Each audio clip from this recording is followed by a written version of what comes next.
بسم اللہ الرحمن الرحیم۔ ناظرین، آج کی نشست میں ہم اس موضوع پر گفتگو کریں گے کہ ماہرین علم کلام علم کے اوپر، نالج کے اوپر کس طرح بحث کرتے ہیں، اور اسے آپ ماڈرن ٹرمینالوجی کے اعتبار سے اپسٹیمالوجی کی بحث کر سکتے ہیں کہ what is the epistemological framework of متکلمین، کہ متکلمین علمیات کے معاملے میں کس طرح بحث کرتے ہیں اور ان کا اس حوالے سے کیا نقطہ نظر ہے۔ اس موضوع پر گفتگو کرنے سے قبل ہمیں یہ جاننا چاہیے کہ اس موضوع کے اہم سوالات کیا ہیں اور یہ موضوع کیوں اہم ہے کہ اس کے اوپر وقت صرف کیا جائے۔ تو علمیات کے باب میں سب سے پہلا سوال یہ زیر بحث آتا ہے کہ علم سے مراد کیا ہے، یعنی علم کی حقیقت کیا ہے، علم کی تعریف کیا ہے۔ اور اس ضمن میں سب سے پہلے یہ ایک پریزمپشن لی جاتی ہے کہ علم چونکہ حقائق سے متعلق ہوتا ہے تو کیا حقائق ثابت ہیں، کیا اشیاء کے حقائق ثابت ہیں، یہ پہلی پریزمپشن ہے جو علم کی تعریف میں موجود ہوتی ہے۔ اسی طریقے سے اگر ہم یہ مان لیں کہ حقائق جو ہیں وہ ثابت ہیں، اشیاء کے حقائق ثابت ہیں، لیکن کیا میں انہیں جان سکتا ہوں، یعنی کیا ان کا ادراک اور ممکن ہے؟ کیونکہ اگر یہ مان بھی لیا جائے کہ اشیاء کے حقائق ثابت ہیں، لیکن اگر یہ کہہ دیا جائے جیسا کہ بعض سوفسٹائی کہتے ہیں کہ ان کا ادراک ممکن نہیں ہے، تو بھی علم کی تعریف ممکن نہیں رہے گی۔ پھر علم کی تعریف میں اس چیز کا بھی عمل دخل ہے کہ میں حقیقت کے ادراک کو کس شے سے متعلق کہہ رہا ہوں، عالم کے لحاظ سے۔ کیا حقیقت کا ادراک جو ذہن سے ماورا حقیقت موجود ہے، اس کے ادراک کی نوعیت یہ ہے عالم کے لیے کہ وہ ان ایکسٹرامنٹل حقائق کو براہ راست جان رہا ہے، یا ان کی کسی شبیہ کو جان رہا ہے، یا اس کے کسی مظہر کو جان رہا ہے جس کو اپیرنسز یا امیجز کہتے ہیں۔ ہر دو اعتبار سے علم کی تعریف بدل جاتی ہے۔ پھر اگلی بات اس میں علم کی نوعیت میں یہ آ جاتی ہے کہ کیا حقائق جو ہیں وہ انسان کی رائے کے تابع ہیں، یعنی کیا علم اس چیز کا نام ہے کہ کسی شے سے متعلق جو رائے اور اعتقاد میں رکھتا ہوں وہی اس کی حقیقت ہے، یا علم اس چیز کا نام ہے کہ یہ کسی حقیقت کا کشف ہے۔ تو یہ علم کی تعریف میں پہلا پہلو ہے جس کے اعتبار سے ہم گفتگو کریں گے۔ دوسری چیز یا دوسرا پہلو یہ ہے کہ ماخذات علم کیا ہیں۔ اگر ہم یہ مان لیں کہ اچھا حقائق ثابت ہیں، تو حقائق کا ادراک انسان کو کن کن طریقوں سے ہو سکتا ہے۔ دیکھیے، اگر دو لوگوں کے درمیان جو گفتگو ہو رہی ہے، اگر ان کے درمیان ماخذات علم یہی طے شدہ نہیں ہے، یہی مشترک نہیں ہے، ان کا اس پر ایگریمنٹ نہیں ہے، تو یقیناً وہ ان سے نکلنے والے نتائج کے اوپر ایک دوسرے سے اختلاف کریں گے۔ تو اس وجہ سے یہ بحث بہت اہم ہے کہ ذرائع علم کیا ہیں۔ پھر اگر ہم وحی کو ایک علم کا ذریعہ کہہ رہے ہیں تو وحی کس معنی میں علم کہلاتا ہے، اور جو غیر نبی ہے اس کے لیے علم جو نبی کی خبر سے آ رہا ہے وہ کس معنی میں علم ہے، یعنی وہ اس کو علم کس معنی میں کہہ رہا ہے۔ تو اس سے یعنی آپ دیکھیں کہ یہ ساری گفتگو پریزیوم کر رہی ہے علم کے کسی مفہوم کو۔ جب ہم علم کی تعریف یعنی اس کی حقیقت و ماہیت پر گفتگو کر چکے ہیں اور یہ بھی بتا چکے ہیں کہ علم کے ذرائع کیا ہیں اسے حاصل کرنے کے، تو اگلی بحث یہ آتی ہے کہ علوم کی ترتیب کیا ہے اور اس ترتیب کے لیے پیمانہ کیا ہے۔ یعنی ترتیب سے میری مراد یہ ہے کہ کون سے قضایا سب سے پہلی پوزیشن رکھیں گے اپنے اس بات میں کہ ہم کہیں گے کہ یہ سب سے پہلے ہیں، اس کے بعد یہ یوں کر کے ڈرائیو ہو جاتے ہیں، اور سو آن، کہ میں کہوں کہ یہ پوری ترتیب سے میں چلتا ہوں اور ایک کے بعد دوسرا قضیہ نکالتا چلا جاتا ہوں۔ تو اس کی ترتیب کیا ہے، کون سا علم لاجیکلی اسپیکنگ پرائر ہے کس علم سے، اور اس پوری ترتیب میں نقل یعنی جو وحی ہے وہ کہاں پلیس ہوتی ہے، اور عقلی قضایا کا یعنی وہ حقائق جن کا دعویٰ میں عقل کی بنیاد پر یا حس کی بنیاد پر کرتا ہوں، ان کا ان قضایا کے ساتھ کیا تعلق ہے جو دلیل سمعی سے یعنی نبی کی خبر سے ثابت ہوتے ہیں۔ تو ان میں تعامل کی اور ترتیب کی کیا کیا صورتیں ہیں۔ تو یہ ایک عمومی فریم ورک ہے جو آپ کے سامنے رہنا چاہیے کہ جس کے پیش نظر ہم علمیات کی بحث کرتے ہیں۔ تو سب سے پہلے ہم آگے بڑھتے ہوئے یہ دیکھتے ہیں کہ علم کی تعریف کیا ہے، کیونکہ کسی بھی شے پر جب میں تصور پر بحث کرتا ہوں تو آسانی کے لیے، جیسا کہ ہم نے تعریف کے باب میں بھی یہ دیکھا تھا، تعریف اصل میں بنیادی طور پر ایک شے کو دوسرے سے ممیز کرنے کے لیے، الگ کرنے کے لیے آتی ہے۔ تو علم کلام کے اب مباحث کے اندر علمیات میں یہ دیکھنے کی بات ہے کہ علم کی کیا تعریف ہے۔ تو علم کی علماء نے کئی تعریفات کی ہیں. ایک تعریف وہ ہے جو امام راضی نے کی ہے، اصل میں وہ تعریف نہ کرنے کی دلیل بیان فرماتے ہیں. یعنی امام راضی تک ظاہر ہے ایک بہت طویل ٹریڈیشن ہے جس میں علم کی کئی تعریفات کی گئیں، اور ہر تعریف کے لفظ پر کوئی نہ کوئی تنقیدی پہلو کسی ماہر نے دکھایا کہ اس کے اندر یہ پہلو رہ گیا یا یہ آ گیا. جیسا کہ میں نے بتایا تھا کہ علم یعنی کسی بھی چیز کی جو تعریف ہے وہ ایک جامع معنی تصور ہوتا ہے کہ جو کچھ اس میں آنا چاہیے وہ آ جائے اور جو کچھ نکلنا چاہیے وہ نکل جائے. تو ہر ماہر نے آ کر یہ دکھانے کی کوشش کی کہ تعریف جو علم کی کسی پہلے والے نے اس میں کوئی چھوٹا موٹا جو ہے وہ اونچ نیچ باقی رہ گئی تھی. امام راضی نے بھی بہت طویل بحث کی اور اس کے بعد آپ فرماتے ہیں کہ علم کی تعریف کرنا ممکن نہیں ہے. درست بات یہ ہے کیونکہ یہ بدیہی اور پرائمری ترین تصور ہے. اب ہم اس کے دلائل میں نہیں جاتے کیونکہ بات طویل ہو جائے گی. تو ایک رائے ہماری روایت میں یہ رہی ہے کہ علم ایک اتنا پرائمری اور بنیادی تصور ہے کہ میں کسی تصور کو علم کے بغیر ڈیفائن ہی نہیں کر سکتا. یعنی جب میں علم کو ڈیفائن کرنے لگوں گا تو علم پھر اس میں پریزیوم ہو جائے گا. تو اس لیے امام راضی کہتے ہیں کہ اس کی تعریف کے اندر بہت زیادہ آگے بڑھنا اور بہت باریکیوں میں پڑھنا یہ ایک خبط کی سی کیفیت بن جاتی ہے جس سے نکلنا ممکن نہیں ہے. تو اگر تو ایک ورکنگ کنسیپٹ بنانا ہے تو وہاں تک تو ٹھیک ہے، لیکن اگر آپ کہیں کہ میں علم کی حقیقت کو ڈیفائن کر لوں گا ورڈز کے اندر تو وہ کہتے ہیں کہ ہر اس کے اندر پرابلم یہ آئے گی کہ وہ کسی نہ کسی معنی میں علم کو پریزیوم کر لے گا.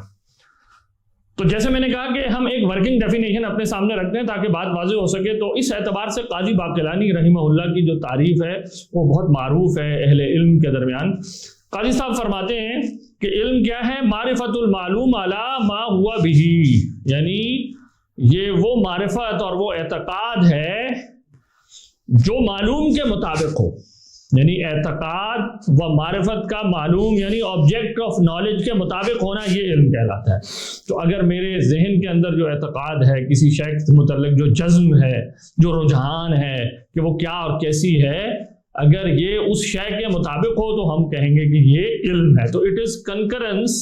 Between knower and the object of knowledge. جب یہ کنکرنس پائی جائے تو ہم اس کنکرنس کو، اس ہم آہنگی کو اور اس مطابقت کو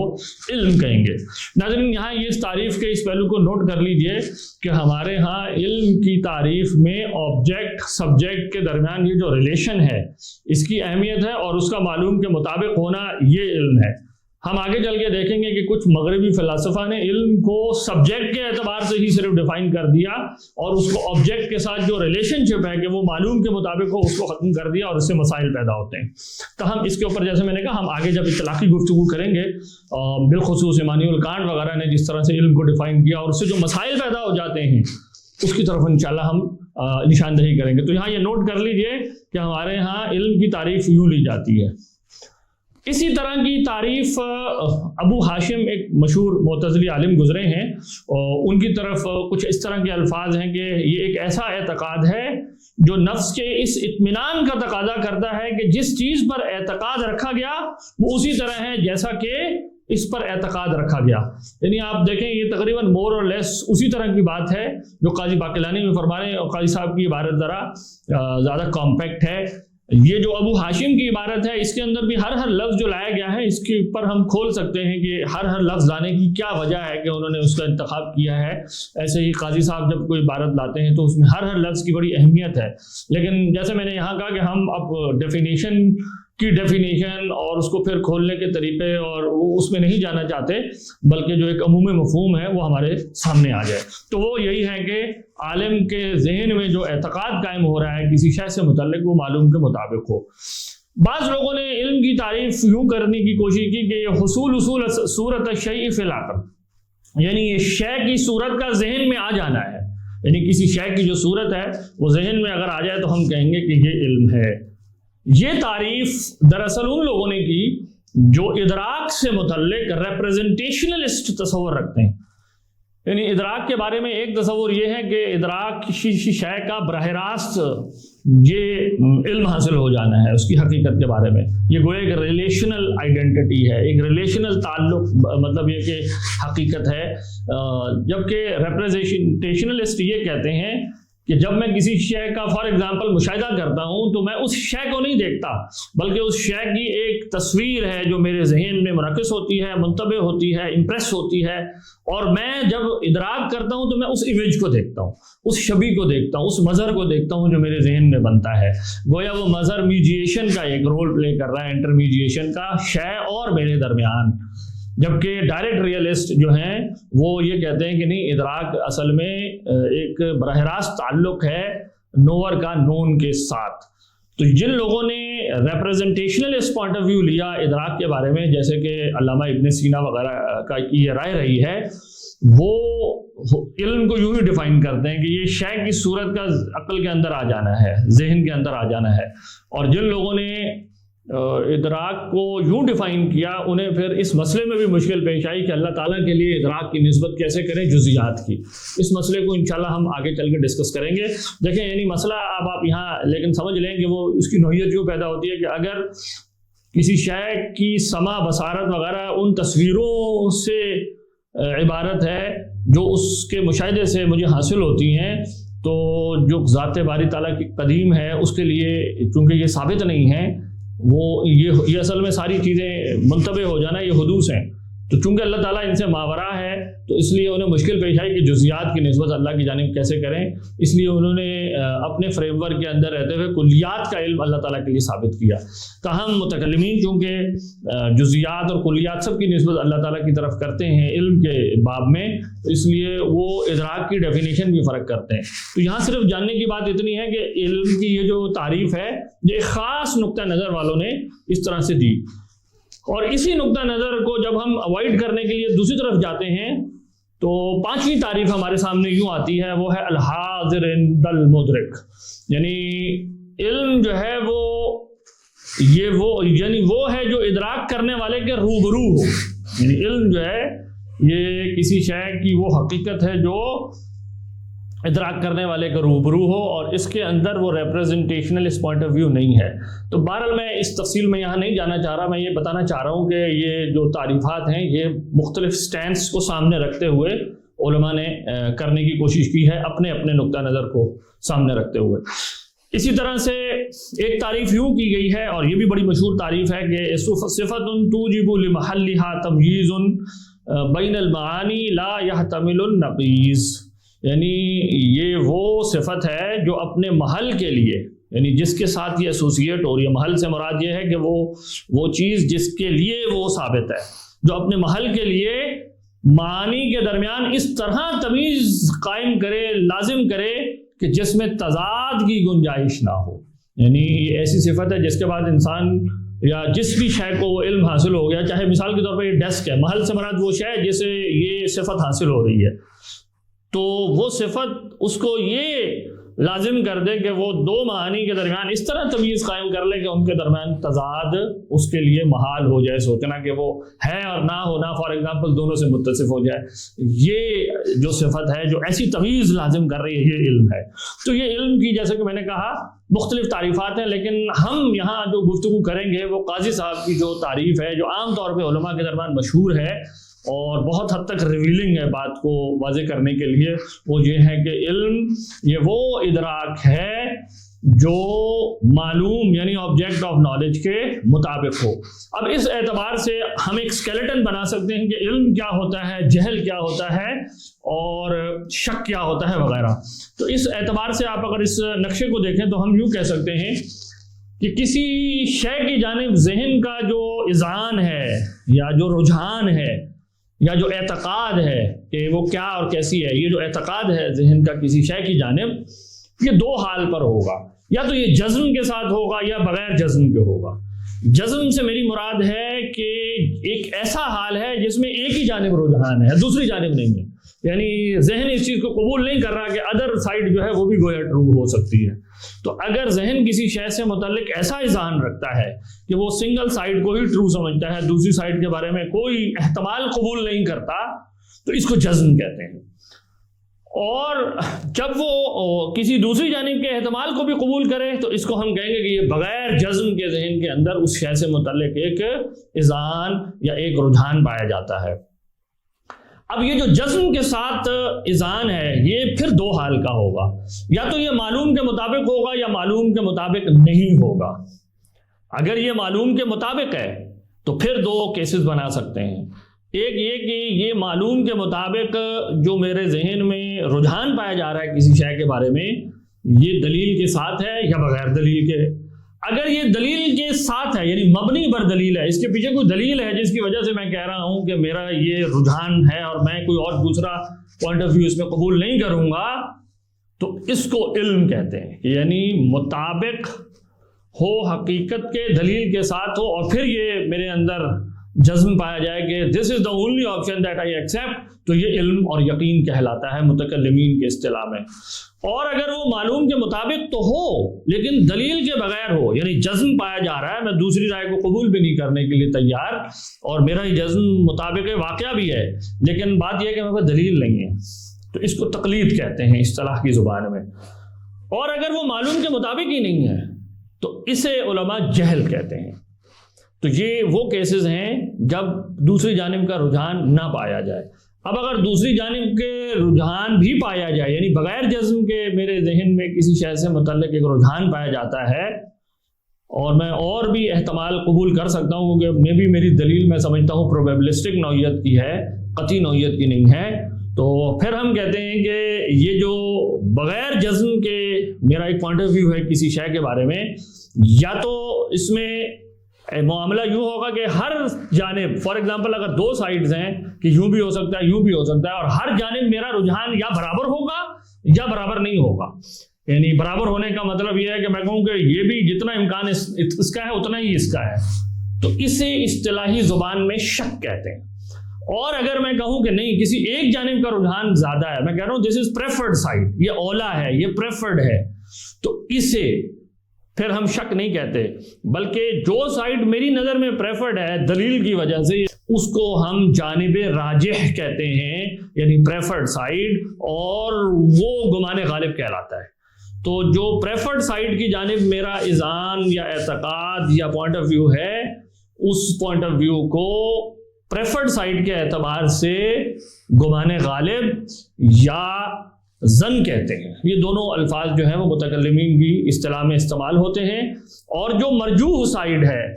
جو یعنی ان پریفرڈ ہے، جس کو میں نے دلیل سے جان لیا کہ اس کا امکان کم ہے، تو اس سائڈ کو وہم کہتے ہیں۔ تو یہ 6 حالتیں ہیں ہم کہہ رہے ہیں جو نفس کسی شے سے متعلق رکھ سکتا ہے۔ اگر میں رینکنگ کے اعتبار سے چلوں تو میں کہوں گا کہ سب سے اونچا درجہ ہے علم و یقین کا، پھر اس کے بعد جو ہے وہ آ جاتا ہے گمان غالب کا، پھر اس کے بعد جو ہے وہ آتا ہے شک کا، کیونکہ یہ 50-50 والی کیفیت بنتی ہے، پھر اس کے بعد آتا ہے وہم کا، کیونکہ یہ جو 50% سے نیچے والی سائڈ ہے، جو کم اولا سائڈ ہے، یہ وہ والی آ گئی، اور پھر اس کے بعد جو ہے تقلید ہے، اور آخری درجہ جہل کا ہے۔ تو یہ یعنی ذہن کے اعتقادات ہیں جو کسی شے سے متعلق ہو سکتے ہیں۔ ان کو ہمیں ہمیشہ یاد رکھنا چاہیے کہ متکلمین اصطلاح کیسے برتتے ہیں، کیونکہ اس کو پیش نظر نہ رکھنے کے باعث بعض لوگ یہ کہتے رہتے ہیں کہ جی یہ ظن کے فالوورز ہیں، تو جبکہ ظن سے مراد ہے پریفرڈ سائڈ کی جانب، جو میرا اوپینین ہے میں اس کو فالو کروں۔ تو جب یہ کہا جاتا ہے کہ گمان غالب یا ظن جو ہے وہ بھی علم کا فائدہ دیتے ہیں، یا اس کے اوپر یعنی یا وہ عمل کا فائدہ دیتے ہیں، یعنی اس قضیے کے اوپر میں عمل کر سکتا ہوں، تو اس سے مراد ہوتی ہے یہ اصطلاحی معنی والی گمان غالب، نہ کہ وہ جو ہم عام زبان میں کہتے رہتے ہیں کہ یہ ظنی باتیں ہیں اور یہ وہ والا یہاں ظن مراد نہیں ہے، بلکہ یہ وہ ہے جو اپسٹیمولوجیکلی جس میں سائنس میں بھی ہم کہتے ہیں کہ اس کے لیے میرے پاس ایک آرگومنٹ جو ہے، لیکن وہ اتنا کنکلوسیو نہیں ہے کہ میں دوسری سائڈ کو بالکل اور رول آؤٹ کر دوں۔ اب آ جائیں علم کی اقسام کی طرف۔ تو براڈلی اسپیکنگ علماء کہتے ہیں کہ علم جو ہے وہ 2 چیزوں کا نام ہے، یا وہ تصور ہے یعنی کنسپٹ ہے، اور یا وہ تصدیق ہے، ججمنٹ ہے۔ یعنی کسی جو بھی شے سے متعلق جو میرا علم ہے، یا وہ کسی حکم کے ساتھ ہوگا یا بغیر حکم کے ہوگا۔ یعنی حکم سے میری مراد یہ ہے کہ میں اس کے اوپر از اور از ناٹ، افرمیشن اور نیگیشن کا کوئی حکم لگاؤں گا یا نہیں لگاؤں گا۔ اگر میں اس کے اوپر کوئی حکم نہیں لگا رہا، افرمیٹو اور نیگیٹو، تو یہ تصور کہلاتا ہے، یعنی شے ان اٹ سیلف۔ مثلا میں جیسے کہتا ہوں کہ یہ دیوار سفید ہے، تو اب میں نے دیوار کے ساتھ سفیدی کا ایک حکم لاگو کر دیا ہے، اس کے ساتھ ایسوسیٹ کر دیا ہے، تو یہ ججمنٹ ہے۔ لیکن اگر میں دیوار پر سے اس کا بات کر رہا ہوں تو یہ تصور ہے۔ ہاں اگر میں یہ بھی کہوں کہ دیوار موجود ہے تو میں نے اب دیوار کی طرف ہونے کی ایک نسبت کر دی ہے، تو یہ قضیہ بن جائے گا، یہ ججمنٹ بن جائے گی، یہ تصدیق بن جائے گی۔ لیکن جب تک میں دیوار بحیثیت دیوار یعنی شے ما ہوا ما علیہ یعنی جیسے وہ ہے اس کی بات کر رہا ہوں تو یہ تصور کہلاتا ہے۔ تو علم دو چیزوں کا نام ہے، یا وہ تصور ہوگا اور یا وہ تصدیق ہوگی، یا اس میں کوئی ججمنٹ پائی جائے گی کہ اس کے ساتھ کسی شے کی نسبت کر دی گئی ہے۔ پھر چاہے تصور ہو یا تصدیق ہو، یہ دونوں دو قسم کی ہوں گی، یا وہ ضروری ہوگی یعنی اور یا وہ نظری ہوگی، یا استدلالی یا کسبی۔ یہ سارے لفظ ہیں جو نظری، کسبی یا استدلالی علم کے لیے استعمال کیے جاتے ہیں علم کلام کے اندر۔ ضروری کا مطلب ہے نیسیسری نالج، اس کو انشاءاللہ میں آگے جا کے تفصیل سے بیان کروں گا اور ہم بتائیں گے کہ اس کا ہم دفاع کیسے کرتے ہیں۔ اس کو نیسیسری نالج بھی کہتے ہیں، اس کو ڈائریکٹ نالج بھی کہتے ہیں، اس کو نان والیشنل نالج بھی کہتے ہیں، اس کو نان انفرنشل نالج بھی کہتے ہیں۔ جیسے مثال کے طور پر وجود، تو جو وجود ہے ہم کہتے ہیں یہ ایک ایسا تصور ہے جو بدیہی ہے، اس کے لیے کسی استدلال کی ضرورت نہیں ہے، کسی انفرنس کی ضرورت نہیں ہے کہ میں اس کو کسی اور پریمس سے، کسی اور تصور سے جو اس سے سادہ ہو اس سے ڈرائیو کر کے لے آؤں، کیونکہ سب سے جو عمومی تصور ہے جس کے ذریعے ہی تمام تصورات اور قضایا کا ادراک ممکن ہے وہ وجود کا تصور ہے۔ کسی شے کے اس بات کا تصور ہے کہ وہ ثابت ہے یعنی وہ ہے، کیونکہ اگر کوئی چیز ہے ہی نہیں تو پھر اس کے اوپر کوئی گفتگو نہیں ہو سکتی۔ تو ہر گفتگو شے سے متعلق ہو وہ پریزیوم کرے گی اس کے ہونے کے کنسیپٹ کو۔ تو اس لیے علماء کہتے ہیں کہ تصور ضروری کی مثال جو ہے وجود ہے۔ پھر تصور نظری یعنی جو انفرنشل ہوتا ہے، ڈیلیبریٹو ہوتا ہے، ایکوائرڈ ہوتا ہے، اس میں استدلال کی کیفیت پیدا ہوتی ہے کہ کچھ معلوم چیزوں کو سامنے رکھتے ہوئے پھر کچھ اور نئے حقائق کو معلوم کیا جاتا ہے، اس لیے اس کو انفرنشل نالج کہتے ہیں، ڈیلیبریٹو کہتے ہیں۔ اس میں والیشن، ارادے کا عمل دخل بیچ میں آتا ہے۔ اس کی مثال جو ہے وہ ہے انسان۔ ہم نے جب تعریف پر بحث کی تھی تو ہم نے کہا تھا کہ انسان کی تعریف کرنے کا ایک خاص طریقہ ہے کہ مثال کے طور پر میں ایک جنس لاتا ہوں، پھر اس کے بعد فصل لاتا ہوں، ڈفرینشیٹنگ فیکٹر لاتا ہوں کہ انسان جو ہے وہ حیوان ناطق ہے۔ اب یہ بدیہی تصور نہیں ہے انسان کا، یہ اینالیٹیکلی ڈرائیو ہوا ہے، اس میں غور و فکر کی مجھے ضرورت پڑی ہے، تو اس لیے اس کو کہتے ہیں یہ نظری ہے، کسبی ہے، استدلالی ہے۔ پھر جو تصدیق ہے وہ بھی دو قسم کی ہوگی، یا وہ ضروری ہوگی اور یا وہ نظری یا کسبی ہوگی۔ ضروری تصدیق یا ججمنٹ کی مثال ہے either something is or is not، شے یا ہوتی ہے یا نہیں ہوتی۔ یہ سب سے پرائمری ججمنٹ ہے جو انسانی ذہن کسی بھی شے سے متعلق رکھتا ہے، اور کوئی ایسی ججمنٹ نہیں ہے جو اس سے ٹرانسینڈ کر جائے۔ ہر ججمنٹ چاہے پازیٹیو ہو نیگیٹو ہو اس براڈ یعنی لمٹس کے اندر بند ہے کہ شے یا ہوتی ہے یا نہیں ہوتی۔ اور جب انشاءاللہ ہم علم ضروری پہ بحث کریں گے تو آپ کو بتائیں گے کہ یہ اتنی عمومی ہے کہ اس سے ٹرانسینڈ کرنا اس معنی میں محال ہے کہ اس سے ٹرانسینڈنس کی جو دلیل لائیں گے وہ پھر اس کو پریزیوم کر رہی ہوگی۔ اور نظری یا کسبی تصدیق کی مثال ہے عالم حادث ہے، یعنی اس عالم کے بارے میں یہ کہنا کہ اٹ ہیز اے بگننگ، اس کا کوئی نقطہ آغاز ہے، یہ ہمیشہ سے نہیں ہے۔ حادث اسے کہتے ہیں جس کی ابتدا ہو، اور اس کا اپوزٹ ہے قدیم، اٹرنل، جس کی کوئی ابتدا نہ ہو، جو ہمیشہ سے ہو، جس کو ہم یوں بھی کہہ دیتے ہیں۔ تو اس اعتبار سے اگر آپ دیکھیں تو آپ کہہ سکتے ہیں کہ علم کے جو قضایا ہیں، جو ججمنٹس ہیں، جو میرے پروپوزیشن تھے وہ چار طرح کے ہوں گے۔ یا وہ کنسیپٹ نیسیسری کنسیپٹ ہوگا، یا وہ انفرنشل کنسیپٹ ہوگا، یا وہ نیسیسری ججمنٹ ہوگی، اور یا وہ انفرنشل ججمنٹ ہوگی۔ تو یہ چار طرح کے ہمارے پاس کیسز بنتے ہیں۔ اور یہاں یہ بات سمجھ لینا چاہیے کہ کیا یہ ممکن ہے، اگر کوئی یہ سوال اٹھائے کیا یہ ممکن نہیں ہے کہ سارا علم فار ایگزامپل انفرنشل ہو یا سارا علم نیسیسری ہو؟ تو ہم کہتے ہیں کہ نہیں، ایسا نہیں ہے۔ علماء نے اس کو بہت تفصیل سے، ہمارے متکلمین نے بحثیں کی ہیں، اور وہ اس کے باقاعدہ دلائل لے کے اس کو ثابت کرتے ہیں کہ تمام علم نہ نظری ہو سکتا ہے اور نہ ہی تمام علم کو ضروری کہا جا سکتا ہے۔ کیونکہ دیکھیں اگر میں یہ کہوں نا کہ سارا علم ڈیرائیوڈ ہے ان معنوں میں کہ وہ پچھلے ایک اور کنسیپٹ ہے جس سے میں نے اگلا کنسیپٹ معلوم کر لیا، تو اگر سارا علم ڈیرائیوڈ نالج کی فارم میں ہو، کسبی ہو، استدلالی ہو، تو نتیجہ کیا نکلے گا؟ اس کا مطلب میں انفائنائٹ ریگریس آف کانسیپٹس کو قبول کر رہا ہوں کہ ایک کنسیپٹ دوسرے سے دوسرا، تیسرے سے تیسرا، چوتھے سے، اور یہ چلے جا رہا ہے ایڈ انفینیٹم ہے. تو اس کا مطلب ہے کہ یہ تو تسلسل کی کیس ہے، اور ہم آگے انشاءاللہ دیکھیں تسلسل محال ہے، انفائنائٹ ریگریس نہیں ہو سکتا. تو یہ کہنا کہ سارا علم جو مجھے حاصل ہے وہ اس طرح کا کیفیت دیا ہوا ہے کہ ایک دوسرے سے ڈرائیو ہوتا ہے، تو اب میں علم کو ایکسپلین نہیں کر سکتا. اس کا مطلب ہے کہ مجھے کچھ قضایا، ججمنٹس، چاہے وہ کنسیپٹس ہوں یا چاہے وہ ججمنٹس ہوں، یہ مجھے لینی ہوں گی نیسیسری. اچھا، اس کا الٹرنیٹو کیا ہو سکتا ہے؟ کوئی یہ دعویٰ کر دے کہ سارا علم جو ہے وہ نیسیسری ہے. ہم کہتے ہیں یہ بھی نہیں ہو سکتا. پہلی بات تو یہ کہ اگر سارا ہی علم نیسیسری ہو تو استدلال محال ہو جائے گا، اور دنیا کے سارے لوگوں کو سارا علم حاصل ہونا چاہیے. جیسے وجود کا تصور پری مارجلی ہر شخص کو حاصل ہے، تو اس طرح سے تو پھر دنیا کے سارے علوم سارے ہی لوگوں کو حاصل ہو جانے چاہیے تھے. جیسے میرے لیے یہ بات واضح ہے کہ شے یا ہوتی ہے یا نہیں ہوتی، تو پھر سارے کیمرہ کیسے بنتا ہے یہ بھی مجھے حاصل ہونا چاہیے، کیونکہ سارا علم میں نے بنا دیا نیسیسری. تو اس لیے علماء کہتے ہیں کہ نہ سارا علم جو ہے وہ نیسیسری ہے، اور نہ ہی سارا علم جو ہے وہ یہ کہا جا سکتا ہے کہ وہ کسبی ہے یا انفرنشل ہے، بلکہ ماننا ہوگا کہ بعض قضایا اور بعض کنسیپٹس ضروری اور بعض جو ہیں وہ ان سے ڈیرائیوڈ ہیں. تو یہ علم کی ہمارے ہاں اسٹرکچر جو ہے یوں کر کے بنایا جاتا ہے کہ وہ اس طرح پارشلی ڈیوائیڈڈ ہے دونوں طرف کے. یعنی علم کی بنیاد بالآخر جا کے ختم ہوگی کچھ نیسیسری قضایا کے اوپر، جس کے اوپر میں پوری عمارت کھڑی کرتا ہوں. تو چونکہ ہم نے کہا کہ علم کی دو اقسام ہیں، علم ضروری اور علم کسبی، تو اب ہم مختصراً یہ دیکھ لیتے ہیں کہ اس کی تعریف کیسے کی جاتی ہے. تو علم ضروری کی تعریف قاضی باقلانی صاحب یوں کرتے ہیں، ہم اس کا اگر ترجمہ ملاحظہ کر رہے ہیں تو آپ کہتے ہیں کہ یہ علم مخلوق کی ذات سے اس طرح جڑا ہوتا ہے، اسے اس طرح لازم ہوتا ہے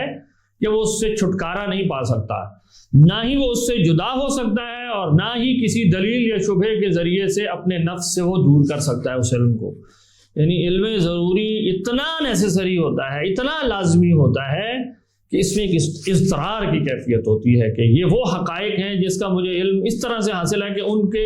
ادراک کو میں اپنے آپ سے الگ کر ہی نہیں سکتا، اور چاہ کر بھی شک نہیں کر سکتا، اور اس میں کوئی میرے ارادے کا عمل دخل نہیں ہوتا کہ میں ارادہ کروں گا تو وہ مجھے حاصل ہو جائیں گے، اور نہیں کروں گا تو وہ مجھے حاصل نہیں ہوں گے. اب اگر آپ قاضی صاحب کی اس عبارت کو اینالائز کریں تو اس میں تین باتیں بہت اہم ہیں. ایک یہ کہ آپ کہہ رہے ہیں کہ یہ ناقابل شک اور ناقابل تردید ہے، یعنی میں اپنے آپ کو اس سے جدا نہیں کر سکتا. جیسے میں نے کہا کہ وجود کا تصور ایک اتنا بائنڈنگ ہے، شے یا ہوتی ہے یا نہیں ہوتی ہے، اتنا بائنڈنگ تصور ہے کہ میں نے ارادہ کر کے اس کو اپنے ادراک کا حصہ نہیں بنایا ہے، بلکہ یہ وجود کی شعور پر نیسیسری بائنڈنگ ہے جس کی وجہ سے مجھے یہ تصور حاصل ہے. اور دوسرا پہلو یہ کہ یہ غیر ارادی ہے، یہ کسی ارادہ کرنے والے کے ارادہ کرنے کی وجہ سے اس کو حاصل نہیں ہو جاتا، بلکہ یہ غیر ارادی طور پر انسان کو یہ حقائق حاصل ہیں. جیسے مثال کے طور پر میرے سامنے کوئی چیز موجود ہے، جیسے ہی میں آنکھیں کھولتا ہوں وہ مجھے نظر آنا شروع ہو جاتی ہے، اس میں میرے ارادے کا کوئی عمل دخل نہیں ہے، جب تک میری آنکھ کھلی ہوئی ہے وہ مجھے نظر آ رہی ہے. تو ان معنی میں یہ علم جو ہے، ضروری علم جو ہے، یہ غیر ارادی ہوتا ہے، نان والیشنل ہوتا ہے، اور اسی لیے اسے اضطراری علم بھی کہتے ہیں کہ اس میں ایک قسم کا اضطرار ہے، اور اسی لیے اس کا نام ضروری ہے، اسی لیے اس کا نام یہ ضروری ہے، اسے علم اضطراری بھی کہتے ہیں. اور یہ کہ یہ سادہ ہوتا ہے. سادے سے مراد یہ ہے کہ یہ اتنے سمپلسٹک پروپوزیشنز ہوتے ہیں کہ ان کو اگر آپ ڈگ ڈاؤن کریں گے تو آپ کو معلوم ہوگا کہ ان اینالائزیبل ہو جاتے ہیں آخر میں جا کے. علم ضروری کی اقسام کی طرف اب اگر ہم جائیں، اس سے بات تھوڑی سی انشاءاللہ مزید کھل جائے گی. تو متکلمین کہتے ہیں کہ علم ضروری بنیادی طور پر دو قسم کا ہے. یہ جو میں یہاں کلاسیفیکیشنز کر رہا ہوں، جیسے علماء اپنے انداز میں اس کو بیان کرتے ہیں، تو ہم آسانی کے لیے آپ کے سامنے کچھ نقشوں کی صورت اس کو بیان کرتے ہیں. پہلی قسم وہ ہے جسے بدیہی یا اولیات عقلیہ کہتے ہیں، یعنی فرسٹ پرنسپلز یا اے پرائری آئیڈیاز یا پیور انٹیلیجبلز، یعنی یہ ان حقائق کا ادراک ہے جو بدون حس انسان صرف اپنی عقلی صلاحیت کی بنا پر ان کو جانتا ہے، ان کا ادراک رکھتا ہے. جیسے مثال کے طور پر میں نے آپ کو مثال دی تھی کہ وجود کا جو تصور ہے، شے یا ہوتی ہے یا نہیں ہوتی ہے، کل جو ہے وہ جز سے بڑا ہوتا ہے، یہ ایسے پروپوزیشنز ہیں جن کو میں اینالائز نہیں کر سکتا ان ٹرمز آف کسی اور پرائمری یعنی ججمنٹ سے یا کنسیپٹ سے یا پروپوزیشن سے، اس لیے انہیں بدیہی بھی کہتے ہیں کہ اولیات میں بھی شمار کیا جاتا ہے کہ یہ اے پرائیوری ٹروتس ہے، اور فرسٹ پرنسپلز بھی کہتے ہیں کہ اسی کی بنیاد پہ سارا علم کھڑا ہوتا ہے۔ تو یہ جو اے پرائیوری پروپوزیشنز ہیں یا یہ بیانی ہوں گے یعنی ڈسکرپٹیو ہوں گے یا اخلاقی یا مورل نوعیت کے ہوں گے۔ اب یہاں یہ بات میں آپ کو واضح کرتا جاؤں کہ مورل تھیوری میں جب ہم انشاءاللہ بحث کریں گے تو ہمیں معلوم ہوگا کہ مورل پروپوزیشنز کی نوعیت کیا ہے۔ اس پہ دو اسکول آف تھاٹ ہیں۔ ایک اسکول آف تھاٹ اس کو انیٹ یعنی بدیہیات میں سے شمار کرتا ہے، اور ایک جو ہے وہ اس کو بدیہیات میں سے نہیں لیتا۔ تو یہاں جو میں نے آپ کے سامنے نقشہ بنایا ہے یہ ان متکلمین کے اوپینین کے مطابق ہے جن کے نزدیک مورل پروپوزیشنز میں سے بعض ایسے ہیں کہ اس کا ادراک انسان کو بدیہیات کے طور پر حاصل ہے۔ جیسے مثال کے طور پہ وہ کہیں گے کہ کسی یعنی شکر منعم واجب ہے کہ جو مجھ پر احسان کرے، انسانی سیلف اس کو جانتی ہے کہ اس کا شکر کرنا لازم ہے، اور یہ اس چیز کو انسانی فطرت بطور انیٹلی جانتی ہے اور اس کو اچھا سمجھتی ہے۔ جو ایسا کرتا ہے اس کی وہ تعریف کرتا ہے، اور جو ایسا نہیں کرتا اسے قابل مذمت سمجھتا ہے۔ اسی طرح بغیر کسی وجہ کے کسی نفس کو تکلیف دینا یا کسی کی جان لے لینا، اس کو انسان فطری طور پر جانتے ہیں۔ اسی طریقے سے کم تولنا مثال کے طور پر وہ کہیں گے کہ یہ برا ہے وغیرہ وغیرہ۔ تو وہ کہتے ہیں کہ بعض پروپوزیشن اتنے سیلف ایویڈنٹ ہیں انسان کے لیے کہ وہ فطری طور پہ بدیہی طور پہ ان سے واقف ہے، اس کے لیے کسی دلیل قائم کرنے کی ضرورت نہیں ہے، جبکہ اشاعرہ وغیرہ کے نزدیک بحث کی نوعیت فرق ہے۔ تو علم ضروری کی جیسے میں نے کہا کہ دو اقسام ہیں، ایک کو بدیہیات کہا جاتا ہے اور دوسرے کو حسیات کہا جاتا ہے، اور یہ حسیات دو طرح کی ہیں، یا یہ انٹرنل سینسز کی بات ہے اور یا یہ ایکسٹرنل سینسز کی بات ہوگی۔ انٹرنل سینسز سے مراد ہے جیسے انسان کو بھوک لگتی ہے، انسان کو خوشی ہوتی ہے، انسان کو تکلیف ہوتی ہے وغیرہ وغیرہ، یہ انٹرنل سینسز ہیں، ان کو وجدانیات بھی کہا جاتا ہے۔ تو انسان کو وجدانی طور پر یعنی انٹرنلی کچھ ایسے حقائق کا ادراک حاصل ہے کہ جس کو میں اینالائز کر کے کسی اور دلیل سے ثابت نہیں کر سکتا، بلکہ وہ میرا فرسٹ ہینڈ ایکسپیرینس ہے۔ اور جو ایکسٹرنل سینسز ہیں اس میں وہ مشہور 5 حواس خمسہ آ جاتے ہیں، جیسے کہ دیکھنا، سونگنا وغیرہ۔ تو ان کے ذریعے سے جن حقائق کا ادراک انسان کو ہوتا ہے انہیں علم ضروری کہا جاتا ہے، اور علم ضروری انہیں اس لیے کہا جا رہا ہے کہ نہ اس میں کوئی ارادے کا عمل دخل نہیں ہے۔ جیسے میں نے آپ کو مثال دی کہ میرے سامنے ابھی ایک دروازہ ہے، تو یہ دروازہ جب تک میری آنکھ کھلی ہوئی ہے مجھے نظر آ رہا ہے، اس میں کوئی میرا ارادہ نہیں ہے، اس کا ایک خاص رنگ ہے وہ مجھے نظر آ رہا ہے، تو اس میں میرے ارادے کا کوئی لینا دینا نہیں ہے۔ اور یہ علم میرے ساتھ اس طرح ملحق ہے کہ جب تک میری آنکھ کھلی ہوئی ہے وہ مجھے لگا رہے گا، میں اس کو اپنے آپ سے ہٹا نہیں سکوں گا۔ اور جب ہم انشاءاللہ سوفسطائیہ کے دعووں کی تردید واضح کریں گے کہ اس میں کیا غلطی ہے، تو وہاں آپ کو انشاءاللہ ہم بتائیں گے کہ اس علم سے چھٹکارا ممکن نہیں ہے۔ اس میں سے بعض قضائیں اتنے سیلف ایویڈنٹ اور اتنے واضح ہیں کہ انسان چاہ کر بھی انہیں اپنے آپ سے الگ نہیں کر سکتا۔ تو یہ علم ضروری کی 3 بڑی اقسام آپ بنا سکتے ہیں: اولیات، وجدانیات اور حواس خمسہ والے، یہ حسیات بھی سے جس آپ چاہیں تو کہہ سکتے ہیں۔ علم کسبی کیا چیز ہے؟ استدلالی، جیسے ہم نے علم استدلالی، علم نظری کہا۔ تو نظر کا مطلب اصل میں غور فکر ہوتا ہے۔ تو قاضی باقلانی سے عام طور پہ اس کی جو تعریف منقول ہے وہ یوں ہے کہ نظر ایسی فکر ہے جسے انجام دینے والا اس کے ذریعے علم یا گمان غالب کی طلب کرتا ہے۔ اب اس میں بھی ہر لفظ ناظرین بہت اہم ہے، ہمارے پاس وقت کی قلت ہے، ہم اسے کھول نہیں سکتے۔ بنیادی طور پر قاضی صاحب یہ کہہ رہے ہیں کہ یہ مقدمات کی خاص ترتیب سے حاصل ہونے والا علم ہے، اور یہ اصل میں ارادی ہے۔ اس کے اندر سم سارٹ آف ارادہ شامل ہے کہ میں مختلف پروپوزیشنز کو جمع کر کے اس میں غور و فکر کر کے اور پھر ایک خاص ترتیب سے انہیں لا کر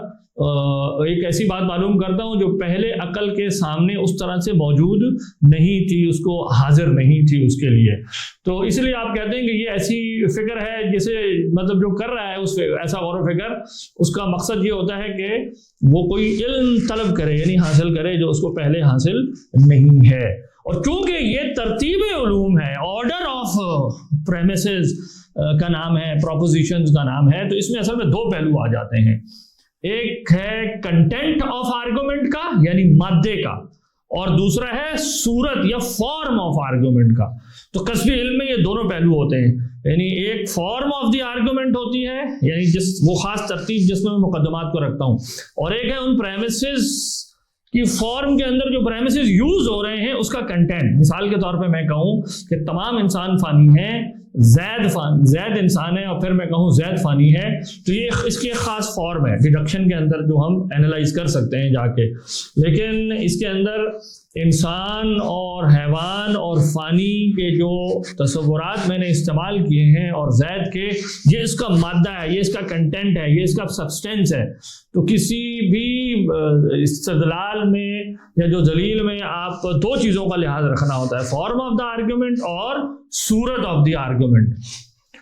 تو مقصد یہاں مطلب گفتگو کا یہ ہے کہ استدلال میں جو متعلقہ ثابت شدہ مقدمات ہوتے ہیں انہیں میں اس ترتیب سے استعمال کرتا ہوں کہ عقل میں وہ ایک غیر حاضر بات کو حاضر کر دے. یہ استدلال کا حاصل ہوتا ہے. متکلمین ان فارمز آف آرگومنٹ کو آئیڈینٹیفائی کرتے ہیں جن کی ذریعے سے استدلال اگر کیا جائے، یعنی ایک بات سے دوسری بات انفر کی جائے، تو ہم کہیں گے کہ اس نے ویلڈلی کر لی ہے. تو یہاں آپ کے سامنے ایک مختصراً میں نقشہ پیش کرتا ہوں. اس میں سے سب سے پہلے آپ دیکھیں تو وہ کہتے ہیں کہ استدلال کی یہ صورتیں ہیں. ایک کو کہتے ہیں ڈیڈکشن، استخراج، برہان یا نظر بھی کہتے ہیں. تو ڈیڈکٹیو آرگیومنٹ وہی جس طرح میں نے آپ کو ایک مثال دی کہ ابھی یہ زید فانی والی، تو اس میں خاص طریقے سے میں پریمیسز لکھ کر پھر اس کے بعد ایک نتیجہ حاصل کرتا ہوں. تو اگر اس طریقے سے وہ کہتے ہیں کہ اگر آپ نتائج حاصل کرتے ہیں، اس کی کئی شکلیں ہیں ڈیڈکٹیو آرگیومنٹ کی جو یہاں پیش کرنا ہمارے مقصود نہیں. میں آپ کو صرف یہاں اسٹرکچر آف دی ایپسٹیمولوجی پیش کرنا چاہ رہا ہوں. تو اس کی کئی شکلیں ہیں جو علماء بیان کرتے ہیں. اس میں سے پہلی یعنی وہ تھی جو میں نے ابھی آپ کے سامنے رکھی. دوسری استدلال کی شکل جس کو عام طور پہ قبول کیا جاتا ہے وہ ہے صبر و تقسیم، آرگومنٹ بائی ایلیمینیشن. کہ اگر مثال کے طور پر میں کہوں کہ جی کسی شے کے ہونے کے دو امکان ہیں، پھر میں ایک کو رول آؤٹ کر دوں، میں یہ کہہ دوں کہ اس کا ہونا امپاسبل ہے، تو پھر آٹومیٹیکلی دوسری ثابت ہو جائے گی، کیونکہ میں نے یہ پہلے قدم پر یہ کہا تھا کہ دو ہی امکان ہیں. مثال کے طور پر اگر میں کہوں کہ عالم یا قدیم ہوگا یا حادث ہوگا، یعنی یا اس کی کوئی بگننگ ہوگی یا بگننگ نہیں ہوگی، یہ ہمیشہ سے ہوگا. پھر اگر میں دوسرے سٹیپ میں یہ ثابت کر دوں کہ اس کا قدیم ہونا محال ہے، امپاسبل ہے، تو خود بخود یہ ثابت ہو جائے گا کہ عالم حادث ہے، اس کی ایک بگننگ ہے. تو اس کو کہتے ہیں method of elimination modern language میں، اور اس کو صبر و تقسیم کہتے ہیں. کہ میں سب پہلے سٹیپ میں وہ حصر یعنی وہ بتاتا ہوں کہ جو متعلقہ میرے سامنے فینومینا ہے اس کے ہونے کے کتنے امکان ہیں، اور پھر اس کے بعد میں کہتا ہوں کہ یہ ایک نہیں ہو سکتا یا n-1 نہیں ہو سکتے، تو اس کا مطلب ہے صرف ایک ہوگا. تیسری جو استدلال کی شکل ہے اس کو استقراء کہتے ہیں، انڈکشن. اور انڈکشن کا مطلب یہ ہے کہ میں بہت ساری جزیات کو دیکھنے کے بعد ایک کلی، ایک یونیورسل پریمس بناؤں جو ان سب کے لیے ٹرو ہو، یعنی moving from particulars to general. یہ استقراء کا میتھڈ ہوتا ہے. جبکہ ڈیڈکشن کے اندر میں الٹ چلتا ہوں، میں ایک کلی کے ذریعے سے پھر پرٹیکولرز کے اوپر حکم لگاتا ہوں. تاہم یہ اسٹرکٹلی اسپیکنگ ڈیفینیشن کیوں نہیں ہے، میں ورکنگ ڈیفینیشن کے طور پہ بتا رہا ہوں کہ دونوں میں فرق کیا ہے. ایک یہ کہ میں کل سے جز کی طرف موو کروں، اور ایک یہ ہے کہ جزیات سے کل کی طرف چلا جاؤں، بہت ساری جزیات کو دیکھ کر پھر کل ایک کنسٹرکٹ کروں. چوتھا طریقہ ہے تمثیل. تمثیل انالوجی کو کہتے ہیں، یعنی جسے ہم فقہ کی لینگویج میں قیاس کہتے ہیں. یہاں یہ بات نوٹ کر لیجئے کہ منطقیین اور متکلمین کی اصطلاح میں قیاس اصل میں استخراج یا برہان یا ڈیڈکٹیو آرگومنٹ کو کہتے ہیں، جبکہ جس کو فقہ میں قیاس کہا جاتا ہے اس کے لیے وہ تمثیل کا لفظ لاتے ہیں. تو یہ اصطلاحی فرق یاد رہے کہ قیاس کا لفظ دو الگ طرح سے استعمال ہوتا ہے ہمارے لٹریچر میں. متکلمین اور منطقیین اور طرح سے اس کو برتتے ہیں اور فقہ والے اور طرح برتتے ہیں. تو جس کو میں نے یہاں تمثیل کہا ہے متکلمین کی اصطلاح میں، فقہ والوں کی اصطلاح میں یہ قیاس ہے. اور وہ آپ جانتے ہیں کہ میں کسی جز کی علت متعین کرتا ہوں کہ اس کے اوپر جو حکم لاگو ہوا ہے اس جزی پر وہ کس نوعیت کا ہے، اور پھر اس کے بعد میں یہ بتاتا ہوں کہ کل پرنسپل کیا ہے جس کی وجہ سے اس پر یہ حکم لگا، اور جس کی مشہور مثالیں ہیں کہ میں اگر یہ کہوں کہ خمر حرام ہے، اور اس کے بعد پھر میں یہ کہوں کہ خمر کے حرام ہونے کی وجہ یہ ہے کہ مثال کے طور پر اس میں نشہ پایا جاتا ہے، تو میرے پاس پریمس آ گیا کہ ہر نشے والی چیز حرام ہے، اور پھر ہر وہ چیز جس کے اندر نشہ پایا جائے گا وہ بھی حرام قرار پائے گی اس اصول کے تحت۔ یہ میں ایک پرٹیکولر سے ایک جنرل پرنسپل بنا لیتا ہوں، پھر اور پرٹیکولرز کے اوپر اس کو اپلائی کرتا ہوں۔ اور استدلال کی ایک اور قسم ہے جس کو کہتے ہیں خبر صادق، ویریڈیکل رپورٹ، یعنی سچی خبر کے ذریعے سے اگر مجھے کوئی علم مل گیا تو یہ بھی حقائق کے کشف کا ایک ذریعہ ہے۔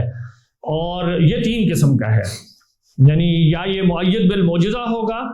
یعنی جو شخص ان حقائق کو بیان کر رہا ہے، ہمیں وہ خبر دے رہا ہے، یا تو اس کی سچائی میں کوئی دلیل لائی گئی ہے بصورت معجزہ،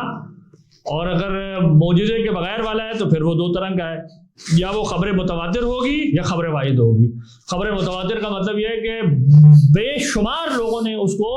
رپورٹ کیا ہے، اور وہ لوگ اتنے زیادہ ہیں کہ ان کے اوپر کوئی شک کرنے کی ہمارے پاس دلیل اور کوئی وجہ موجود نہیں ہے۔ جبکہ خبر واحد جو ہے وہ سنگولر رپورٹ ہوتی ہے کہ کسی واقعے سے متعلق مجھے کسی ایک شخص سے معلوم ہو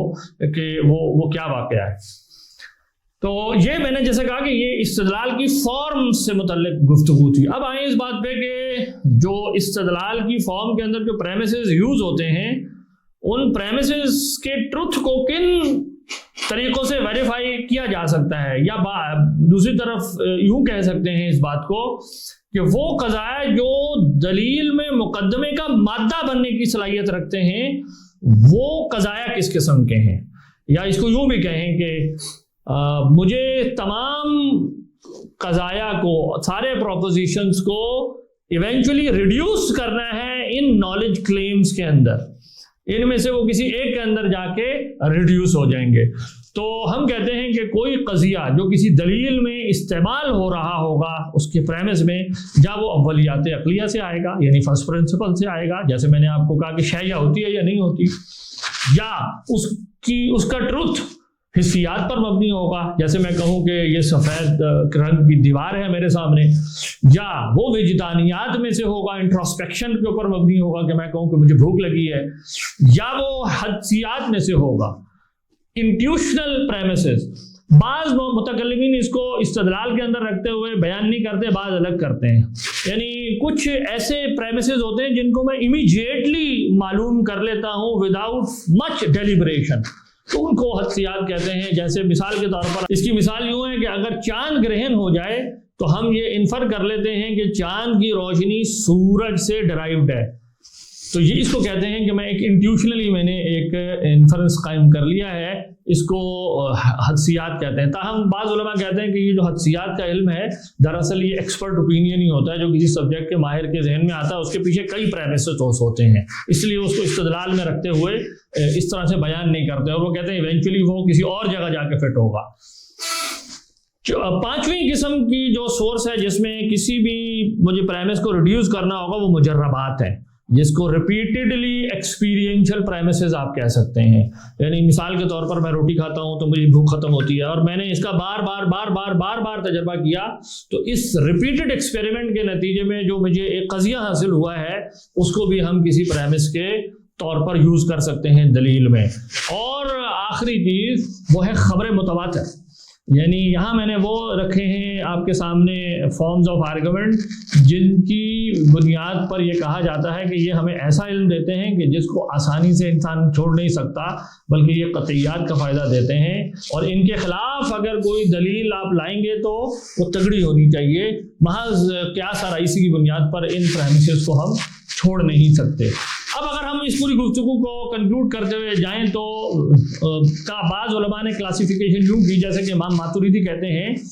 کہ سارے جو میرے علمی قضایا ہیں وہ ایونچولی ریڈیوسیبل ہیں 3 چیزوں میں، حس میں، عقل میں اور خبر صادق میں۔ تو امام صاحب کی بات ایک اعتبار سے بالکل ٹھیک ہے، اور بعض ماہرین کہتے ہیں کہ سارا علم جو ہے وہ بالآخر بند ہو جائے گا علم ضروری میں اور استدلالی میں۔ تو جس چیز کو امام ماتریدی گویا عقل کہہ رہے ہیں وہ اس میں استدلال کے اندر لا کے ریڈیوس کر دی گئی، اور جس کو وہ خبر صادق کہہ رہے ہیں وہ بھی اصل میں استدلال ہوتا ہے، کیونکہ جب ہم یہ کہتے ہیں کہ سچے خبر صادق علم کا فائدہ دیتی ہے تو اس کے پیچھے اصل میں یہ پریزمپشن ہے یا یہ استدلال کھڑا ہوا ہے کہ سچا جو انسان ہے اس کی بات کا اعتبار ہونا چاہیے، اور اس کے دلائل پر ہم قائم کرتے ہیں، تو اس کی بنیاد پر پھر خبر صادق جو ہے وہ ایک ہمارے لیے علم کا ذریعہ ثابت ہو جاتی ہے۔ تو اسی لیے بعض لوگوں نے یہ کہا کہ سارا علم آخر میں جا کر علم ضروری کے اندر بند ہو جاتا ہے، کیونکہ جو استدلال ہے اس کو پیچھے پریمیسز کے لیے کچھ ایسے پروپوزیشن چاہیے جو ماورائے استدلال ہے، اور وہ علم ضروری ہے، اور علم ضروری میں بھی وہ جا کر کہتے ہیں کہ وہ آخر میں اولیات عقلیہ کے اندر بند ہو جاتا ہے۔ تو اس لیے یہ جو میں نے آپ کے سامنے 6 فارمز رکھی جو پریمس بننے کا صلاحیت بن سکتی ہیں یا جن میں سارا علم ریڈیوس ہونا ہے، تو آپ دیکھیں اس کو آپ اس طرح سے تقسیم کر سکتے ہیں، علم ضروری اور علم نظری کے اعتبار سے۔ تو یہاں پر ہم اپنی گفتگو کا اختتام کرتے ہیں۔ اگلی گفتگو میں ہم انشاءاللہ یہ دیکھیں گے کہ ہم علم کا دفاع کیسے کرتے ہیں، یعنی کیا علم پاسبل ہے، اور سوفسٹائیہ اس کے اوپر کیا اعتراضات کرتے ہیں۔ والسلام علیکم۔